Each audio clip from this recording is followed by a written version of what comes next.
The locals told him the woods weren't safe after dark. They whispered about eyes that followed from the trees, about screams that never made it out. But when Daniel ignored the warnings and stepped past the crooked "No Trespassing" sign, he realized too late. Something lived in those woods, and it didn't like visitors. Daniel Mercer had never believed in small-town legends. He was 27, a freelance photographer, and had built a modest reputation capturing abandoned places. When he heard about the Ashwood Forest, a sprawling patch of dense woodland outside of Hollow Creek, he thought it would make the perfect series for his portfolio. But the gas station attendant didn't agree. "You're going up there? At night?" the old man asked, his face pale beneath the flickering fluorescent lights. Daniel chuckled. "I've been in worse places." The man leaned closer, voice dropping to a hoarse whisper. "People who go into those woods after sundown don't come back the same, if they come back at all." Daniel laughed it off. Every small town had its ghost stories, but something in the man's eyes unsettled him, like he wasn't reciting a myth, but a memory. He parked his car near the entrance, the sun melting into a deep orange horizon. The sign posted at the edge of the trail was warped with age. "No trespassing." He snapped a quick picture of it, smirking. Perfect opener for the series. The forest greeted him with silence. Not the gentle, buzzing silence of summer evenings, but something heavier. No crickets, no birds, only the crunch of his boots against dead leaves. After 20 minutes, he started to feel it. Eyes. Like something was watching him. At first, he brushed it off. Maybe a deer, maybe his imagination. But when the shadows thickened, he swore he heard a low growl ripple through the trees. Daniel stumbled upon it as twilight faded. A cabin, half collapsed, hidden behind brambles. Its windows were shattered, the roof sagging.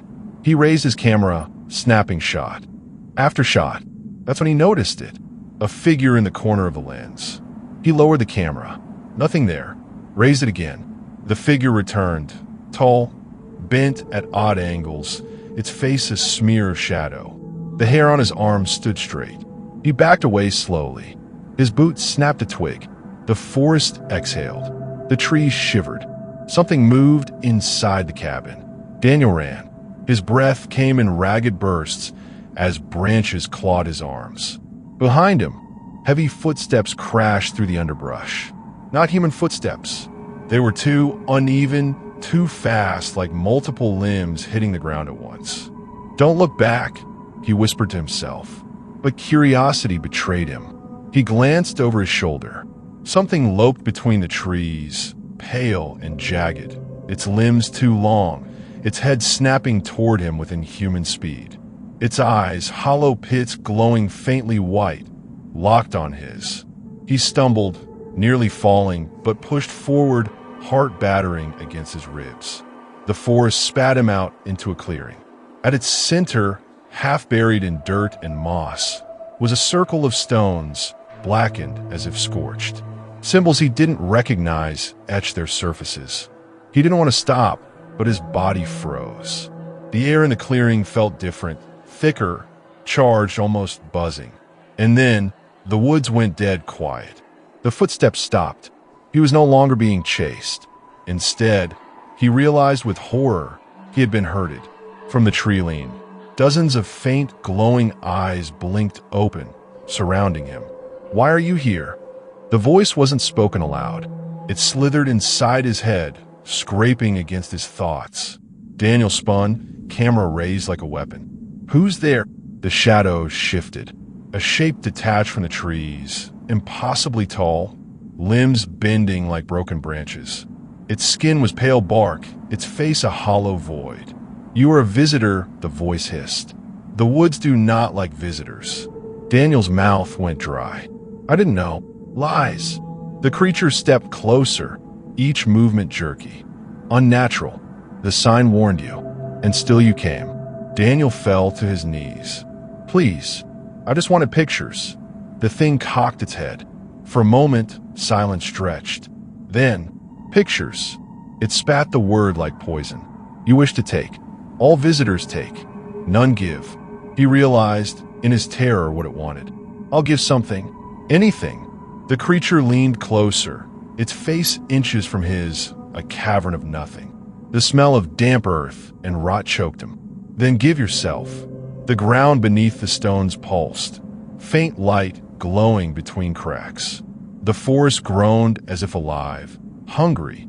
Panic surged. Daniel bolted, adrenaline blinding him. The forest screamed around him, branches thrashing, roots snaring his boots. The eyes chased him, hundreds of them, glowing, closing in. He saw his car through the trees, the faint shine of metal in moonlight. Summoning every ounce of strength, he sprinted, crashing through the brush. He dove inside, slammed the door, and turned the key. The engine roared to life. For one terrifying moment, something slammed against the hood. A pale handprint smeared across the windshield. Then he was on the road, speeding away, the woods shrinking in his rearview mirror. Daniel didn't stop driving until dawn, pulling into a motel miles away. He stumbled inside, trembling, and collapsed onto the bed.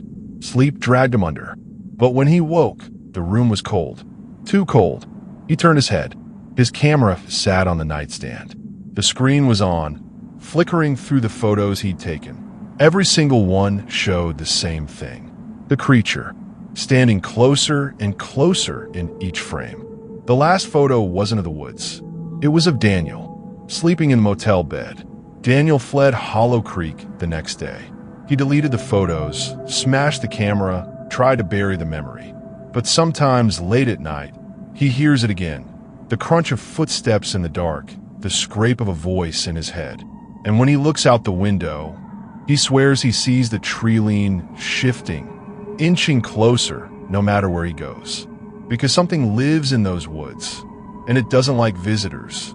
If this story gave you chills, don't keep it to yourself. Share it with someone who dares to go into the woods at night. Back-end index pointing right, what would you do if you saw glowing eyes in the trees? Comment below if you're brave enough. And remember, the woods are watching.